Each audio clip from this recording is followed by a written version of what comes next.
أهم ما جاء في الصحف العالمية. هل يقترب العالم من حرب بين أمريكا وإيران؟ العناوين اليوم في الصحف العالمية تبدو وكأنها مأخوذة من فيلم حرب ضخم. سفن حربية تتحرك في الخليج، صواريخ توضع في حالة تأهب، وتصريحات متبادلة بين واشنطن وطهران ترفع مستوى التوتر إلى أعلى درجة من سنوات. فهل نحن بالفعل على أعتاب حرب جديدة في الشرق الأوسط؟ أم أن ما يحدث هو مجرد لعبة قوة بين دولتين من أقوى الدول في العالم؟ هذا ما سنكشفه في تقرير اليوم. الفصل الأول: ماذا قالت الصحف العالمية اليوم؟ صحف أمريكية وأوروبية مثل نيويورك تايمز وواشنطن بوست وفاينانشال تايمز سلطت الضوء على تصاعد التوتر العسكري في المنطقة. بحسب التقارير، رفعت الولايات المتحدة مستوى التأهب في قواعدها العسكرية بالشرق الأوسط، كما تحدثت مصادر عسكرية عن تعزيز الوجود البحري الأمريكي في الخليج. في المقابل، خرجت تصريحات من مسؤولين إيرانيين تؤكد أن إيران لن تبدأ حرباً، لكنها مستعدة لرد قاس على أي هجوم. هذه الرسائل المتبادلة جعلت كثيراً من المحللين يقولون إن المنطقة تقف اليوم على حافة مواجهة خطيرة. الفصل الثاني: لماذا قد تنفجر الأزمة الآن؟ لفهم ما يحدث اليوم يجب العودة قليلاً إلى الخلف.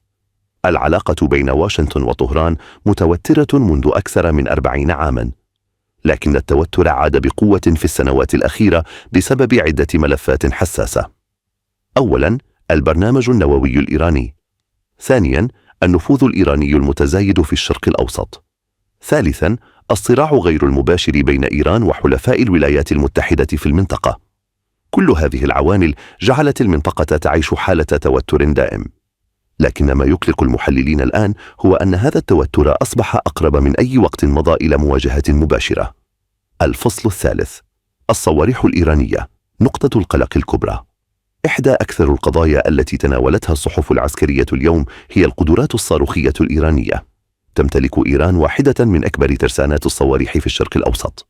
بعض هذه الصواريخ قادر على ضرب أهداف على بعد آلاف الكيلومترات. كما طورت إيران خلال السنوات الأخيرة قدرات كبيرة في مجال الطائرات المسيرة. هذه الطائرات أصبحت عنصراً رئيسياً في أي مواجهة محتملة.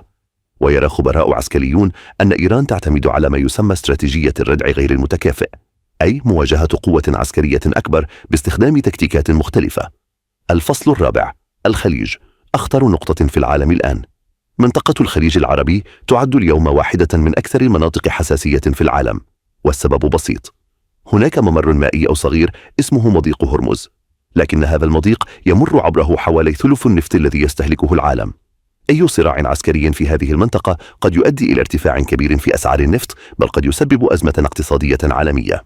ولهذا تراقب الأسواق المالية حول العالم أي تطور في هذه الأزمة. الفصل الخامس: ماذا لو اندلعت الحرب؟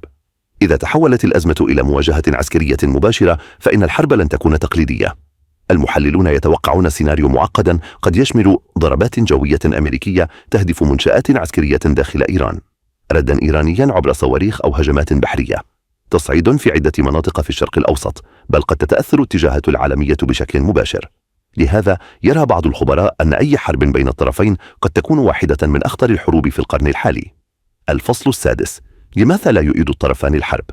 رغم كل التصعيد، هناك حقيقة مهمة: لا الولايات المتحدة تريد حربا جديدة في الشرق الأوسط، ولا إيران ترغب في مواجهة مباشرة مع أقوى العيش في العالم. الحرب ستكون مكلفة جدا للطرفين، ولهذا يعتقد كثير من المحللين أن ما يحدث الآن هو حرب أعصاب أكثر من استعدادا لحرب حقيقية. لكن المشكلة أن التاريخ يخبرنا أن بعض الحروب تبدأ بخطأ صغير أو حادث غير متوقع. الخاتمة: العالم يراقب الآن ما يحدث بين الولايات المتحدة وإيران بقلق شديد، فأي خطوة خاطئة قد تشعل أزمة إقليمية كبيرة. لكن في الوقت نفسه قد تنجح الدبلوماسية في احتواء التوتر قبل أن يتحول إلى مواجهة عسكرية. الأيام القادمة قد تكون حاسمة في تحديد مستقبل هذه الأزمة. إذا أعجبك هذا التقرير، لا تنسى الاشتراك في القناة وتفعيل الجرس ليصلك كل جديد عن أهم ما تنشر الصحف العالمية يومياً.